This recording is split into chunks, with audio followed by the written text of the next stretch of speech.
पूरे देश भर में लगातार लोकसभा चुनाव कई चरणों में किए जा रहे हैं।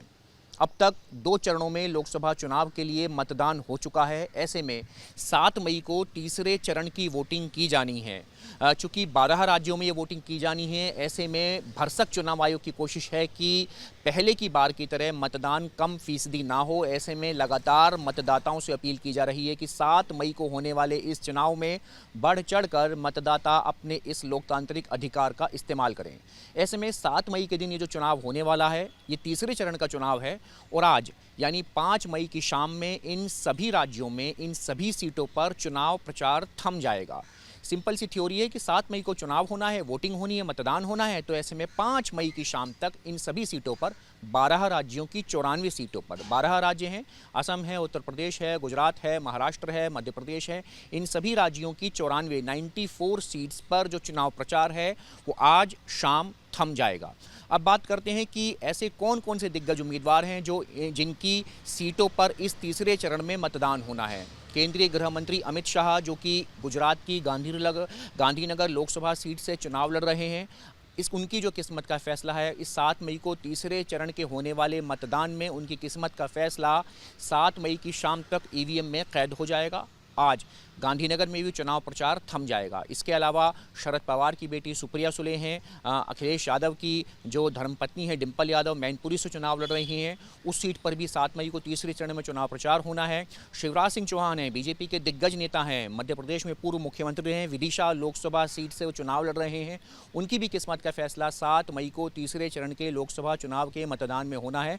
विदिशा लोकसभा सीट पर भी चुनाव प्रचार आज शाम 5 बजे तक थम जाएगा। ऐसे में कह सकते हैं कि 5 मई को तीसरे चरण के फेज की जो वोटिंग होनी है, उन सभी सीटों पर जो मतदान है उसका जो प्रचार है वो आज थम जाएगा। और लगातार चुनाव आयोग ये अपील कर रहा है, चूंकि पहले और दूसरे चरण में मतदान कम फीसदी हुआ है, कम परसेंटेज में हुआ है। ऐसे में चुनाव आयोग लगातार वोटर्स से, मतदाताओं से अपील कर रहा है कि अपने इस लोकतांत्रिक अधिकार का इस्तेमाल बढ़ चढ़ कर कीजिए, ताकि राज्य के, देश के नीति निर्धारक तत्वों को, नीति निर्धारक लोगों को आप लोग अपने सही मतदान का अधिकार का इस्तेमाल करके चुन सकें। फिलहाल 7 मई को तीसरे चरण की वोटिंग होनी है। उन सभी सीट्स पर जो मतदान होना है, इनका नतीजा 4 जून को आएगा। वीडियो जर्नलिस्ट सुमित कुमार के साथ मणिदीप शर्मा, न्यूज़ नेशन। पूरे देश भर में लगातार लोकसभा चुनाव कई चरणों में किए जा रहे हैं। अब तक 2 चरणों में लोकसभा चुनाव के लिए मतदान हो चुका है। ऐसे में 7 मई को तीसरे चरण की वोटिंग की जानी है। चूँकि 12 राज्यों में ये वोटिंग की जानी है, ऐसे में भरसक चुनाव आयोग की कोशिश है कि पहले की बार की तरह मतदान कम फीसदी ना हो। ऐसे में लगातार मतदाताओं से अपील की जा रही है कि 7 मई को होने वाले इस चुनाव में बढ़ चढ़कर मतदाता अपने इस लोकतांत्रिक अधिकार का इस्तेमाल करें। ऐसे में 7 मई के दिन ये जो चुनाव होने वाला है, ये तीसरे चरण का चुनाव है और आज यानी 5 मई की शाम में इन सभी राज्यों में इन सभी सीटों पर चुनाव प्रचार थम जाएगा।